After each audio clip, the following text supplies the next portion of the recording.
Today's message, checking your E-level. Checking your E-level. I really got this from checking your fluids in a car. Men, you would probably perhaps be more familiar with this than the gals. How often do you check your fluids in your car? Some of you probably don't, because you drive a new car and you just drop it off at the shop and you let somebody else do that and you've never checked them. Just kind of let somebody else do it. Well, I'm kind of a guy that has a conviction that always buys a used car. Sorry if you sell cars for a living, or new cars. I just always buy a used car. So I purpose to check the fluids in my car fairly often. I'm not OCD about it. I just do it at a regular interval because I want my car to operate at the top level that it can. So I'm looking at the water and the oil and the power steering and the brakes, and a little more complicated with the transmission, but I can do it. And I check to make sure that they're at the proper levels. And when they're not, I add some. And if they're not, I rejoice. And so it's just kind of the way it is and what you do to maintain a car. Well, we're going to look today at your E level. In other words, your encouragement level. And ask yourself, are we low? Do we need a quart? Are we full? What does it mean to walk in and be a person of encouragement? Checking your E level. That's what we're going to do today. And so we're going to jump right in. I'm going to talk about your E level today, and next Sunday we'll talk about taking encouragement on the road. And got some things we're going to end up very practical today, as well as next week. I wrote in a newsletter this week, if you read it, about you don't have to hunt to find bad news. You think about that? You don't have to hunt. I mean, it's probably the person beside of you or in front of you or where you work or the news or wherever you go to get information. You're going to find bad news. You don't have to look for it. It's just there. But sometimes you've got to hunt to find good news. You got to hunt to find the real story. You got to hunt to find out what they're saying may not be the truth behind the actual event. You got to dig it out. You got to hunt to find good news. And so I propose that Christians, followers of Jesus, should be the best good news bringers, regardless of what we're doing or where we live. We should be the best at it because we have, as we sang this morning, we have a living hope. My question is, are we doing it? Is that something we think about? That God put us on this earth to bring hope, to bring good news to people, to be an encouragement when there is no encouragement. Is that the way we think? See, oftentimes not, because human nature wants to find out. Human nature wants to essentially look at what's wrong before we determine what's right. That's just the way human nature is. But when Jesus moves in, it should be the opposite. We should look at what's right and then maybe fix what's wrong. But do we do that? So today we're going to look at encouragement, what it means. We're going to check our E level. Let's start out in the beginning here. And by the way, I'm going to be in Philippians chapter 2 here in a few moments. We're going to start with just some definitions of the word encouragement. On the Greek side of it, if you look it up, the word encouragement means to call to one's side.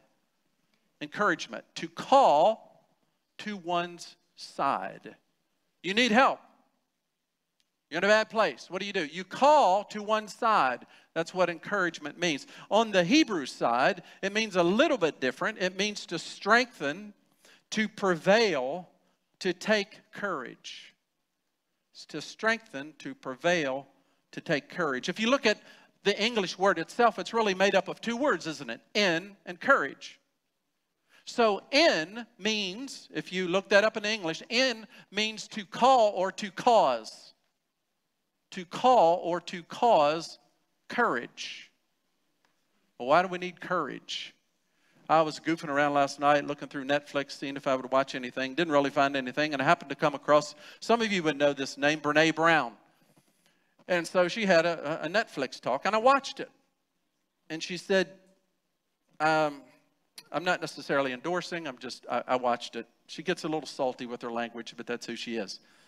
And so I watched it. But one of the things that captured me that she said is that you need courage to walk into a situation where you can't control the outcome. Sounds a lot like marriage, doesn't it? You need courage to walk into a situation where you cannot control the outcome. Well, that's true, isn't it? I began to think about biblical examples, how God poured it on Joshua. He says, take courage, walk in courage, be encouraged. Because he was getting ready to walk in to situations time and time again that he did not have control over the outcome. He had to trust God. And so he needed courage. Encourage. Are you an encourager? The other opportunity that you have is to be a discourager. So what does discourage mean? Dis, if you look it up, means what you actually think it means. It means to part from or put away. So if you are a person that spreads discourage, that means you're putting away courage from that person or you walking into a situation, risking again, walking into a situation that you can't control, but you believing that something different is going to be in the outcome. So if you are a discourager, you're preventing someone from receiving courage. If you're an encourager, you're causing them to walk into a situation that they can't control and see what happens. The Bible's full of encouraging statements. I listed some of those in the newsletter this week. I believe that Jesus was an encouraging person because he didn't go to people, people came to him. If people come to you, you're an encourager. If you have to go to them, So we're going to look at Philippians chapter 2, verses 1 through 4. And really the whole book is about encouragement. If you lack some in your life, then maybe you need to read the book of Philippians. But we're going to look at 4 verses in Philippians chapter 2, verse 4. And it starts out with 4 different statements in verse 1. It says, if you have any encouragement from being united with Christ, if any comfort from his love, if any fellowship with the Spirit, if any tenderness and compassion. Now, let me just pause there, and as we read that, each one of those 4 statements begins with an if. However, that's not how it should be interpreted. The way that it's written, we would say, well, pull up my dipstick and see if I'm low. If you have. Actually, if I were translating it, I would probably use the word since. Since you have encouragement, since you are united with Christ, since any comfort from his love, since you have fellowship with the Spirit. And that's really how it needs to be interpreted. You already have it. Where'd you get it? You got it from Jesus. You got it from Christ. Not if you have it, you actually do have it, but are you using it to the fullest potential? That's the question. Let's continue reading. So as we've got an understanding now, maybe I could read it this way. If you have any encouragement from being united with Christ, yes, I do. If any comfort from his love, absolutely. If any fellowship with the Spirit, all the time. Any tenderness and compassion, sure, I get that from Jesus. Verse 2. Then make my joy complete, Paul says. Humor me. Cheer me up. By being like-minded, having the same love, being one in spirit and in purpose. Become a person of encouragement. He gives us several examples to start with, verses 3 and 4. He says, do nothing out of selfish ambition or vain conceit, but in humility consider others better than yourselves. Verse 4, again, that's a starting place. Each of us should not look only to our own interest, but also to the interest of others. So he gives us a place to start, to do things not for selfish ambition or to puff us up, but to actually spread the love of Christ because we are full of encouragement, because we've gotten it from Jesus. The question is that how we live? Is that how you live? Maybe we need to stop and check our E level and see if it's low. It needs to be brought up. So, in leaving the conversation, or if you have a conversation with somebody, maybe now you'll pause and say, how did I leave that conversation? Did I leave it encouraging, or did I leave it discouraging? Sometimes we need to pause and stop and examine ourselves. Did I have that conversation in order to gain some selfish motive? Or did I generally have it to bless them and encourage them without expecting anything back?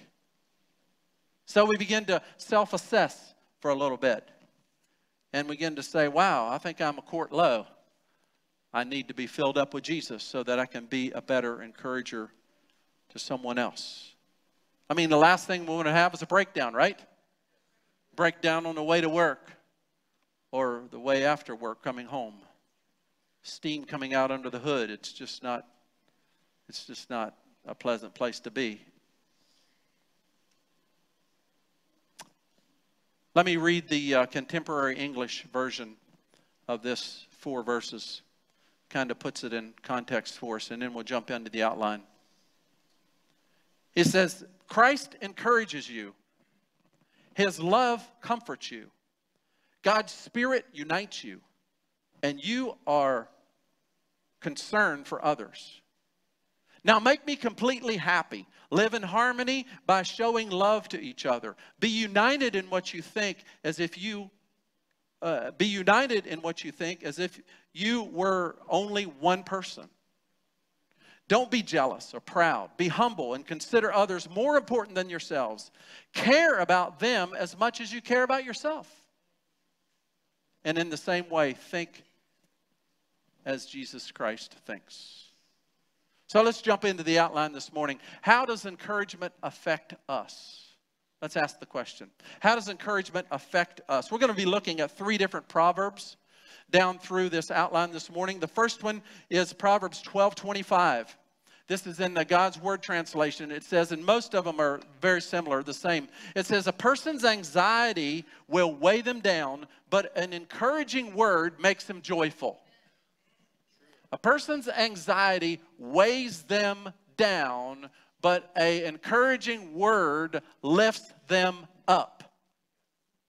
One of the missionaries that we support as a church was in town, and they were at Crossroads-Winchester on Friday, and I got a chance to spend some time with them over lunch then later on that day. But they shared in Crossroads-Winchester, they're in Israel, and they've been there for 3 years. And they said after a period of time, they were out walking one morning, and this guy walks up to them they'd never seen before, total stranger, walks up to them and says, where are you located in the States?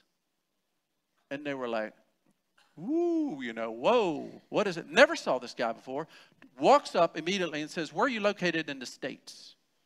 They said, we've really purposed very well to dress like Israeli people, so they couldn't be detected by our dress. We hadn't spoken, so they couldn't hear our accents. How did they know that we were from the States? And so they asked him, how did you know we were from the States? He said, oh, simple. You're smiling. You're smiling. See, the simplest things when you're in a society or a group of people that's weighed down by life, a simple thing is smiling gets people's attention. Just smiling. Profound. It lifts us up. It releases positive emotions when you get encouraged.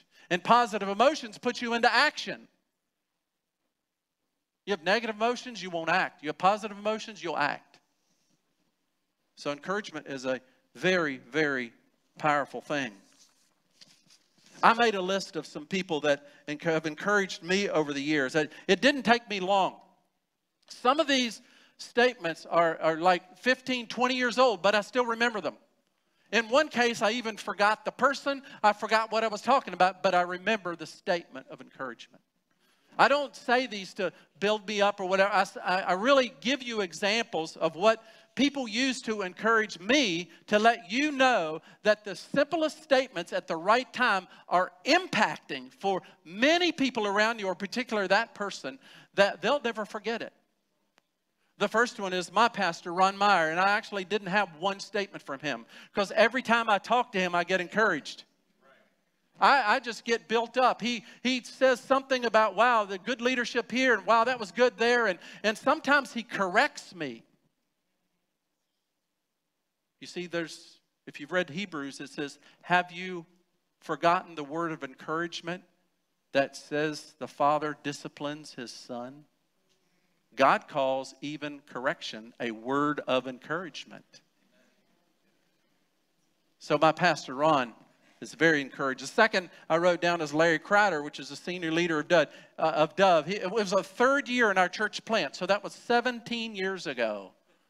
He came here and he taught. I was feeling insecure. I didn't know what I was doing. I didn't know where I was going. I didn't let him know that. I was just like, And this is the statement he made. He said, keep doing what you're doing.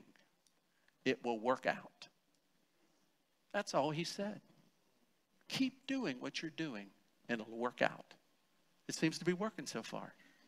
Word of encouragement. The third one is James Buskirk. I doubt if anybody knows Dr. Jimmy Buskirk. He used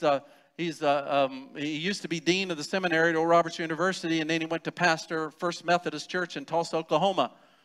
And so we ended up being a part of his church and on staff for a period of time. And they in a staff meeting, they were saying, well, who wants to preach on Sunday night services for a month? And I was like second or third year in seminary. I was like, can I do it? And they're like, sure, you can do it. I was like, okay, I'm in. So I preached for, the whole month. Never heard a word out of the senior pastor. I was like, wonder how I'm doing. Wonder if he even cares. The fourth time I preached, he showed up. He showed up, listened to me preach. After the end, he said, I've listened to every one of your messages. He said, you've really ministered to me through these messages. Thank you for sharing. Encouragement. Never forgot it. Here's the next one at Virginia Tech.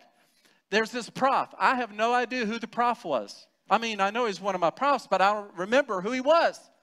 And we had to give a presentation for the class. I don't remember the topic of the presentation, but I do remember his comment. When I finished up, class finished up, he said, that was the best presentation I've ever heard. Good job. I forgot him. I remember that comment. I'm telling you, words of encouragement are powerful. They stick with you. My former boss, when he was getting ready to let me go, he wasn't firing me. God was in it of getting me to leave that place. I wanted to stay. God says, now your time's up. But my boss in the exit interview, he said, Bobby, you can do anything you want to. I still remember that. And the last is my dad.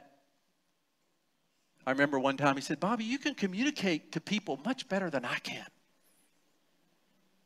I'm not here to build me up, folks. That's not what I'm doing. I'm here to give you an example that at the right time, when you speak a word of encouragement to people, it goes in them and grows in them, and they never forget it. Do you have those people in your life? Can you think of people that encouraged you at crucial times? Give thanks and say, I want to become a person of encouragement to others. Make a decision in your heart. Number 2, encouragement deserved should be given. You're like, what? Encouragement deserved should be given. Let me read out of Proverbs 31. Proverbs 31 is really a scripture about the ideal wife and woman, and nobody can really match her, but it's a good description to try to live up to. But at the end it says this. It says, charm is deceptive, beauty is fleeting, but a woman who fears the Lord is to be praised. Give her the reward she has earned, and let her works bring her praise at the city gate. See, human nature tells us, oh, I shouldn't give that person praise that they deserve because they might get the big head.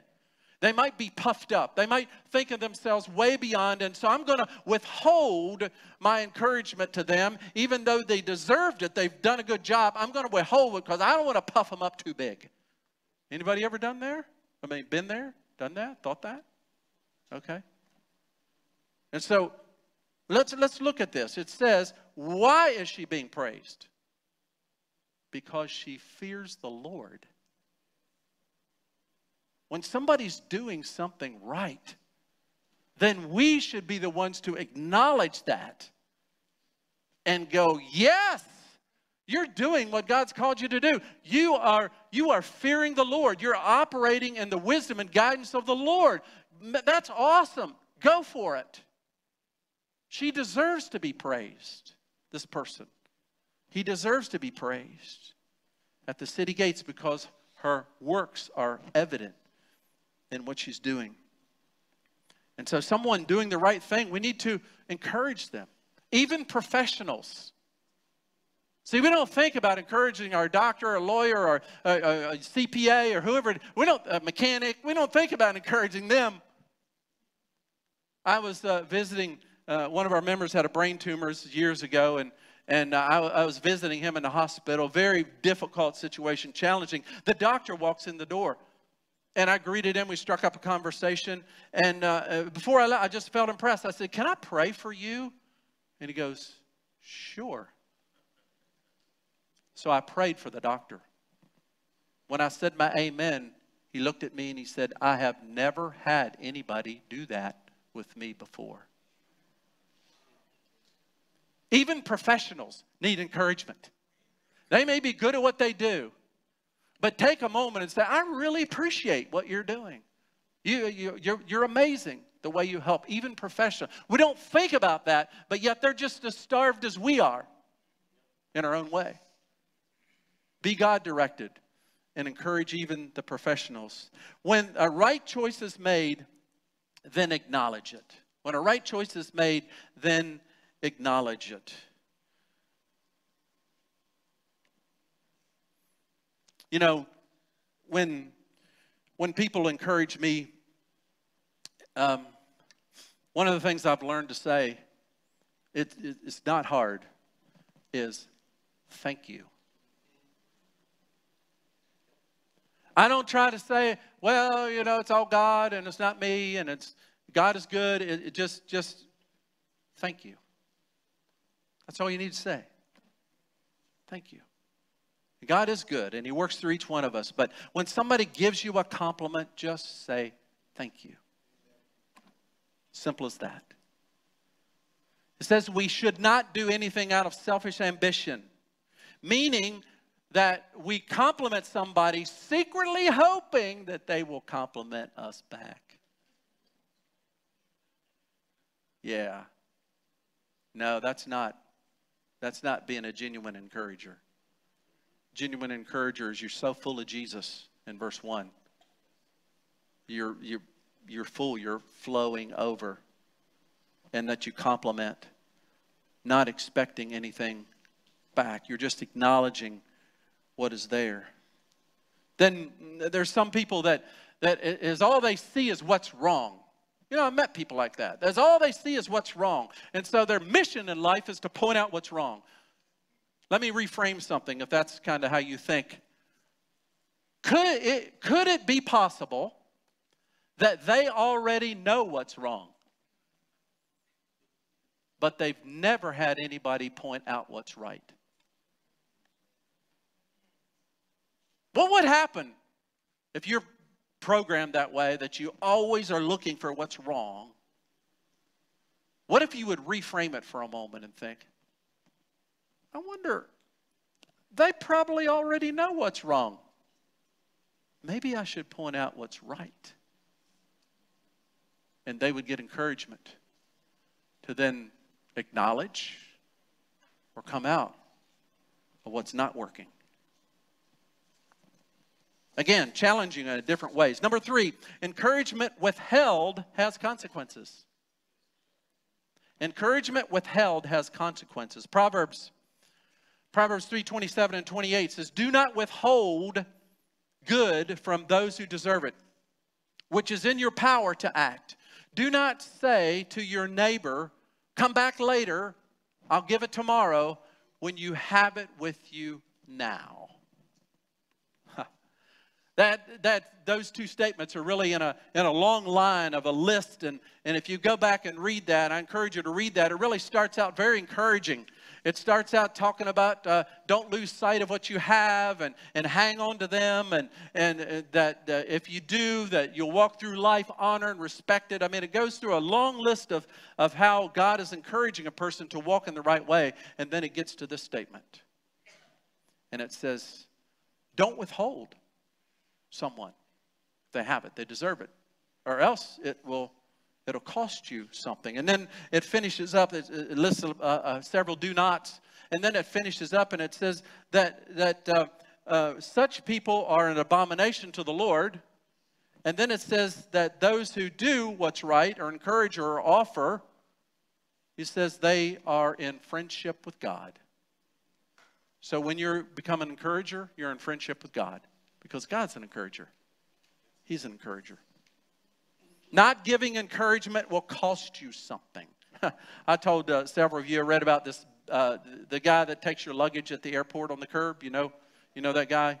He walks up, says, "Can I help you?" And most of the time we're like, no, but at least he's there and he takes some people. Well, in this case, he was there, and a business guy pulled up in his car, and the golf clubs and bags coming out. I mean, he railed on this guy from beginning to end, right out of the car. Couldn't do anything right, not fast enough, wasn't dressed right, just fumbling around. He just railed on him the whole time until he walked in to the door to go get his plane.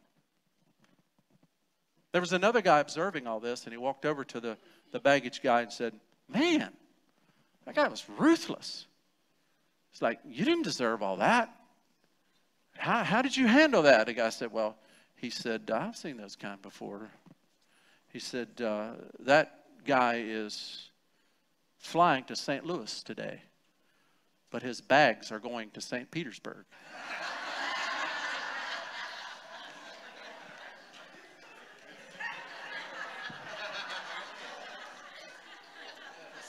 See, not encouraging people will cost you something.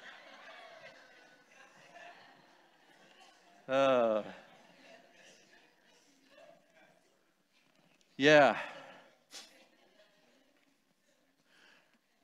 See, if you consistently surround yourself with what's wrong, then you'll never get any traction to try something right.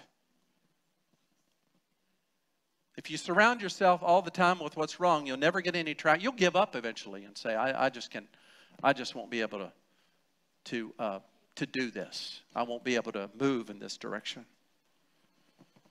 And so encouragement is important. Number 4, why don't we encourage each other more?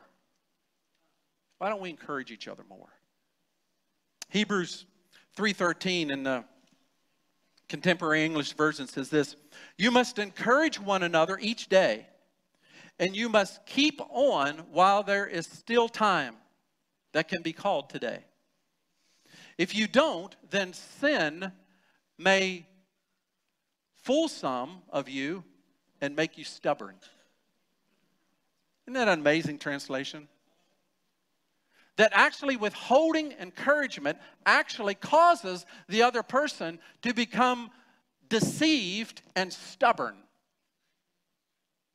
That's a new angle, isn't it?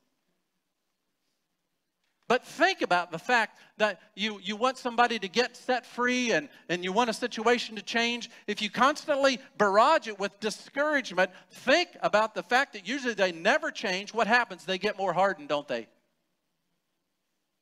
Oftentimes. Instead of putting positive in, and they begin to see things differently. They begin to have hope. And they walk out of their stubbornness. Interesting perspective. So why don't we encourage each other more? There was a pastor that, this was years ago, that was talking about a couple he was counseling, and the husband was just a mess. He would work all week, and then on the weekends he would party all weekend and spend the money and come home way late at night. She didn't know where he was or who he was with, and he'd wake up on Saturday morning. She would just rail him every week about what he was doing, when he was going to quit. Just laid into him. And so the pastor's listening to her situation. He said, try this for a month. See what happens. She says, what's that? She said, your husband likes breakfast. Just make him breakfast. Don't talk with him. Just make him breakfast. She goes, okay. So she did. She made him breakfast. He woke up expecting to be railed on. There's a beautiful breakfast. Second week, why are you doing this? She said, because I want to. About the fourth week, he broke down and started weeping at the breakfast table, confessing, saying he wanted to change. All because an act of encouragement. So it's really hard to stay negative. It's really hard to stay positive in a negative environment, isn't it? Some of you understand that. Where you work, maybe who you're obligated to hang out with, it's really hard to stay positive in a negative environment. The bullet point I have is because we don't encourage each other, because we ourselves don't feel encouraged. Simple as that. We don't feel encouraged. So therefore we don't encourage other people. David had there's this saying that's dropped in, I think it's in Samuel. It says, David encouraged himself in the Lord.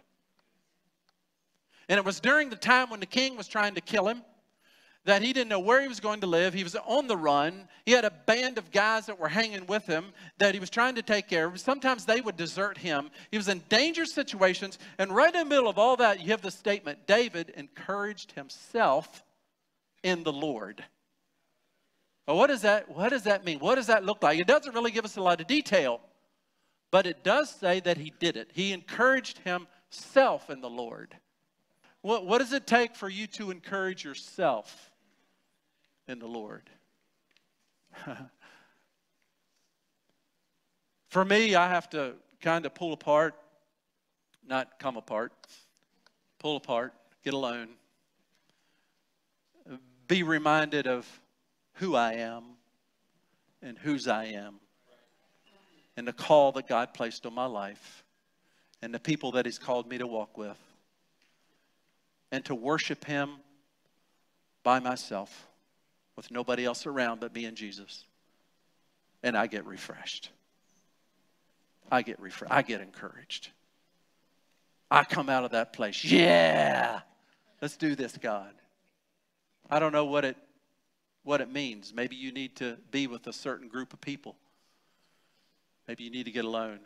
Maybe you need to worship. Maybe you need to spend longer time. I don't know what it is for you, but I believe it's possible that you can encourage yourself in the Lord. It's possible. David did it. I've done it. So we end here, number 5, with something very practical I'm going to challenge you to do this week to raise your E level. And that is to find one person. This is probably not going to be very hard. Find one person that is worse off than you and encourage them. One person that is worse off than you and encourage them. Shouldn't be that hard. I watched some guy, maybe you saw that, some farmer that got his foot caught in a farm implement, and basically, this is I guess gets a little PG-13 or so, but he actually cut his leg off with his pocket knife so that he could survive.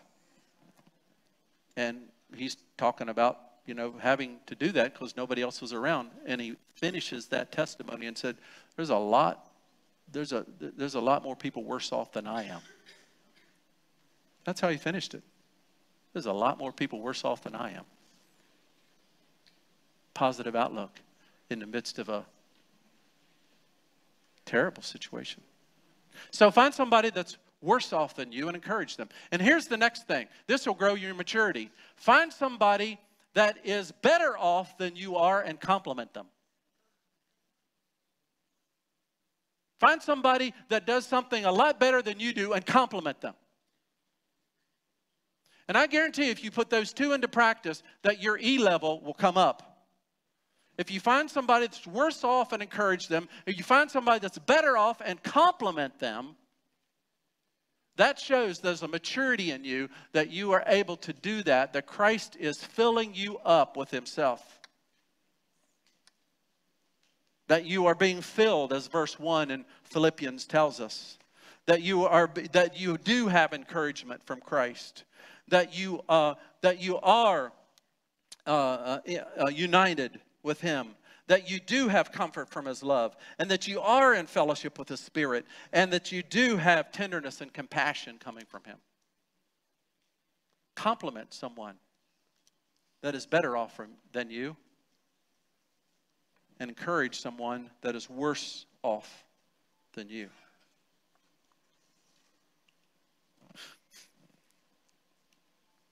If you have any encouragement from being united with Christ, if any comfort from his love, if any fellowship with the Spirit,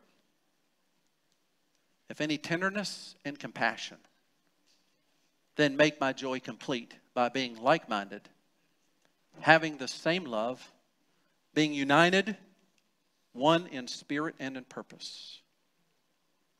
Do nothing out of selfish ambition or vain conceit, but in humility consider others better than yourselves. Each of you should look not only for your own interest, but also to the interest of others.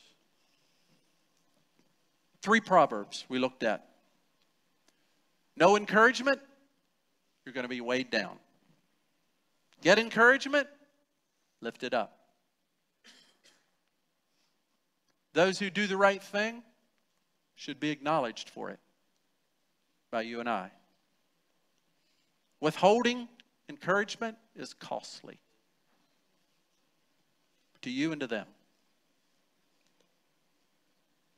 You're here this morning, you say, I'm just full of encouragement. Well, now's the time to get filled with Jesus. Filled with Jesus. Because if there's ever a time in which we live to be people of encouragement, it's now. It's really now.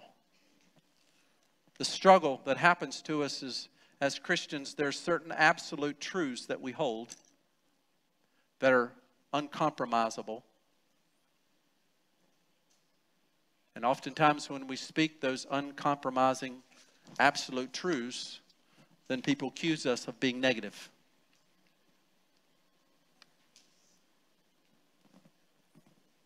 But the fact is that Jesus walked that way. He was able to speak uncompromising, essential, absolute truths in his life.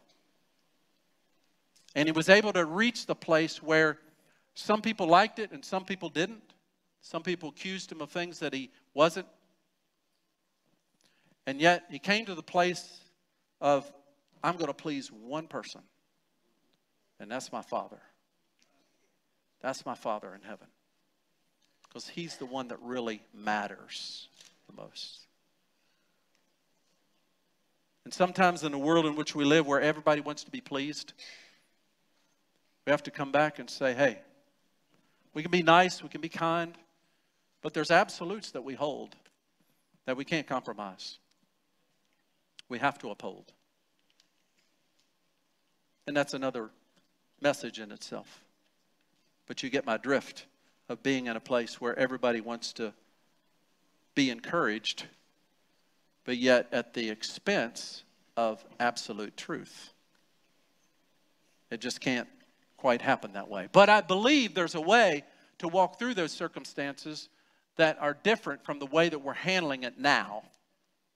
But it's going to require us to dig and to research, maybe to watch a few YouTube videos of people that are doing it better than we are, and taking some counsel from them. But again, if you're filled with with discouragement, yes, you don't need to live that way. God is an encourager God. Maybe you need to forgive someone. Sometimes that's the case. We're not walking in encouragement because we haven't forgiven some. When you forgive someone, what you do is you literally let it go. That's what it means. To forgive means to let it go. Now, oftentimes our mind says, well, if I let it go, then who's going to judge them? That's really what it is. Because when we stay in unforgiveness, we're their judge. And so when you forgive, you let it go. And you say, God, they're yours. You need to deal with them. And God does. See, forgiveness is not for their benefit, it's for ours. Walking in free. Sometimes we just need to forgive people. And then we get filled up with encouragement and empowerment. You might be the type of person that is programmed to only see what needs to be fixed. Let God reframe you this morning and say, maybe that person already knows what's wrong. Perhaps I should switch my game and encourage them. Show me what to say.